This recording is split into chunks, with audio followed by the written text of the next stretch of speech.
الله الرحمن الرحيم. شباب جيم ايجيبت النهارده هتكلم على تمرينين اغلبيه الناس بتلعبهم. التمرينات دي بتعرضك لاصابه، فاحنا يا ريت ما نلعبهاش تاني. انا هوريك التمرينين ان شاء الله. ده تمرين كتف خلفي، تمام. ده بيعمل اصابه في الفقرات العنقيه بتاع رقبتك، تمام، وبيعمل خشونه كمان. التمرين ده. التمرين التاني ده بيعمل اصابات في مفصل الكتف.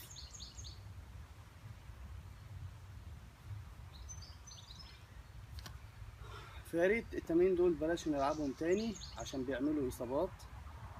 وان شاء الله الفيديو اللي جاي هشرح لكم تمرينات كتير بديلة غير التمرين دول، وان شاء الله نكون استفدنا.